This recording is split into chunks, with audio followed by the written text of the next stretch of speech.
Hi fellow watchers, welcome back to another episode of Runway to Reality. I am your host, Jonathan Calixto, and today we are talking summer fashion. And of course, we're also getting an insight into what it means to be a celebrity fashion stylist. Who else to help me out? I have founder of KRWardrobe Design, Kristen Robertiello. Kristen, welcome. Hi, so excited to be here. This is so much fun. I know. We have a couple of things to discuss today, but I want to get started with knowing a little bit about more of your background in the fashion industry and how you got started, of course. Right. So I've always had a passion for fashion and worked, in retail, but really about 12 years ago, I met this producer who was like, you need to be in this industry, like you need to be in the production world. And so she hired me as an assistant to her stylist.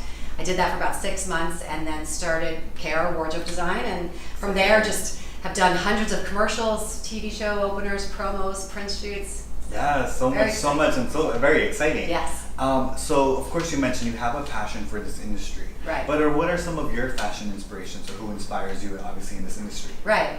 So in terms of celebrity, I love Kate Hudson. I think that her red carpet and her personal style are just spot on. Yeah. And I also think that she's mastered that street style chic. So I also love Victoria Beckham. I think she's very classy and elegant, but she also has that little, sex appeal that's, she's tapping into her femininity. So I love that, her feminine side. And of course, Instagram is an amazing place also to find tons of fashion inspirations. Yeah. Can you take us a little bit more about behind the scenes, right? So when it comes to prepping a television or photo shoot, how does that kind of work? Right.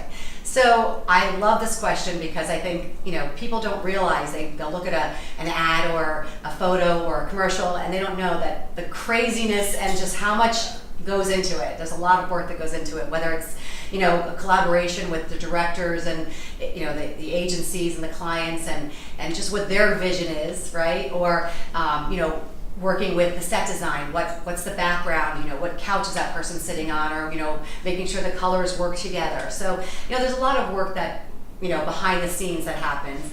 And then of course, I will, once I get all that done and I do my research, if it's, something that needs to be researched, period piece or something, and I will take that and do my shopping and do a fitting, and then from there, we'll make our final decisions and selects. Wow, that's such a good insight, because there's so many moving pieces, and I think sometimes people aren't aware of how much work goes and how much prepping before the final product. Exactly. How do you and your client kind of know this is the look, or So for me personally, I have this natural instinct when somebody puts something on. I mean, I can dress people in my head, so when they put it on, I just kind of know, that's for me. But there's also, I have a great ability to read body language. So one of the things that's important to me is that they're confident and they're feeling really good about what they're wearing. So when they're putting it on, and I'm reading that, I'm like, okay, they feel good in that. I know that whether they're, wearing it personally or they're going to be using it in a shoot, that's really going to show through. If you like the way you look, then it's going to be very evident. It's totally all about a feeling. Right. Now this spring-summer season is very exciting for you. Yes. I know you're going to be launching your own new platform and a website. Can you explain and just take us a little bit more about what it means? Yeah, sure. So I've had my own website for a while, but it was primarily, driven towards producers and directors who wanted to see my work in that world.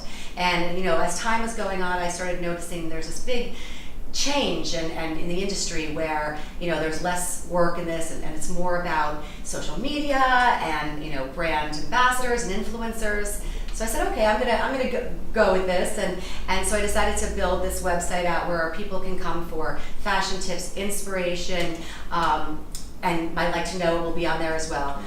But the most important thing of it is that I really notice a hole in the social media world for women over 35.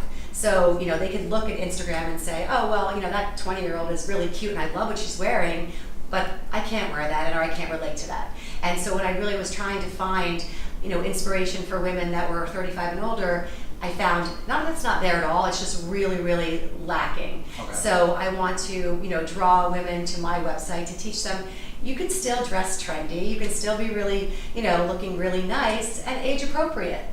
Yeah, and I think that's such a real concept, and I think so many women, like you mentioned, can relate to that. Right. Bringing it back to, you mentioned before that you kind of have this intuition, right? When you're kind of working with a client. Right. And I've seen this question come up a lot when we did like our social media, and we have a couple questions coming up later. Right. But a question that I saw reoccurring was if you had any tips for upcoming fashion stylists and how they can kind of get into the industry, or what it means to be in this industry as well.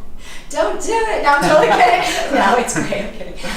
No, I would say that I think that people that love fashion, they don't necessarily realize how much work goes into it and how much that you need to learn. So really, if you have a great keen eye for fashion or great style sense, that's important. But there's also a ton to learn. So I would really recommend just going online or looking for other stylists that maybe you can assist. Contact them and reach out and say, look, I'm willing to do this for free. I mean, I did that, right? I mean, that's really how I was working for free, and it's hard to do when you're not bringing money in, but it paid off. Yeah. So go assist a stylist, learn the things you need to learn that are not just about a fashion or a trend, what really goes on behind the scenes, and what you really need to know. Now we are going into talking about some of the hottest summer trends. And of course we have some models to help us out as well. But before we get started, I know you have a couple trends yourself that you're showcasing. Can you explain to us? Yes, so one of the trends that's really hot right now, they're doing seeing a lot of florals, and this is a lot of ruffles. Okay. So this is a beautiful dress by Maj, which I got at the Bloomingdale's in Riverside Square, and bright pop of color on shoes. These are by a Brazilian designer, the only designer that carries them in the U.S. called Depars. Oh, okay. So we'll definitely have to check it out. So I'm loving, adding the bright poppy color in. Yes. Yeah. And so now we also have our first model, right? Yes, we do. We have Jen. And so can you break down a little bit more about what trend Jen is showcasing? Right now, another one of the spring-summer trends is tie-dye. And I think, it can be worn younger, it can be worn a little bit older, but in this case, she's our over 35, sort of more standard body type. And so she has this beautiful kimono style dress on, which again, we're seeing a lot of the kimonos right now. The blush colored shoe is very, very trendy. All the blushes we're seeing now for spring and summer. So this dress is from Revolve.com, and it's by Young, Fabulous, and Broke. The shoes are from a Brazilian designer, which I recently discovered. It's called Depars, and she's the only one in the U.S. that carries this line. So if you can go on that Depars.com website to get this stuff. And again, when we think of tie-dye, we think young. So she's really, this is a more upscale, sophisticated version of the tie-dye. And then she could also take this belt off and throw on a slider flip-flop, and she can use this as a beach cover-up. So it's like multifunctional. Yes. Yeah, we love it. Thank you so much, Jen. Thank you. Thank you. And now we have our second model, Kelly, who will be showcasing another way we can wear the tie-dye trend as well.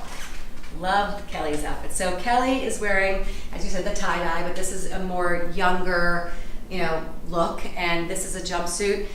The shoes, again, sneakers are really hot right now, yes. So I paired this with a sneaker, but it has that kind of espadrille bottom, which is great. And canary yellow, of course, is completely trending. So obsessed with this bag and just popping it out the canary yellow color.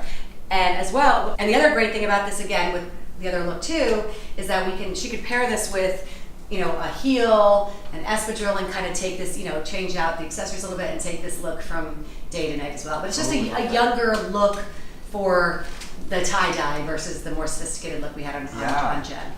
And this is from ViciCollection.com, and again with the Depars with the shoes, they have great selection and accessories from Bloomingdale's in Riverside Square. Awesome, thank you so much, Kelly. And now we have some viewers' questions, straight from our social media. So the first one is, how do you balance the client's wants and your style aesthetic? So as a stylist, my job is to, sort of guide and teach people what's trends and what looks good on them, but at the same time, I'm not trying to push my personal, say I dress trendy and I have more conservative clients. So I usually start out just giving, them a questionnaire, getting to know them, asking them questions so I can really get a feel for what their lifestyle is, what their work is, and what kind of looks they need. But at the same time, I definitely try, if I have a client that only wears black, or a client that is afraid of, patterns or colors. I definitely try to get my clients to step into a little bit more trends and step outside their comfort zone. Yeah. Do it, and they can do it slowly. So if they don't, they're not comfortable wearing something really colorful, okay, let's add in a bright colored earring or a shoe, or if that makes it pop. Yeah, if they're not comfortable with the pattern, okay, maybe we can throw the pattern onto a scarf or something. And so lastly, the show is called Runway to Reality. So what would be your advice for fashionistas on how to transition a look from runway to reality? So, first of all, I always tell everyone, fashion is fun, right? We want to have a great time. There's so much crazy stuff in the world, so don't take it too seriously. Don't take yourself too seriously. Experiment, and you can, a lot of these runways, they do kind of over-the-top looks, but all the designers now are taking those, they take the lines from inspiration from the runway, but they're taking it down to that wearable look.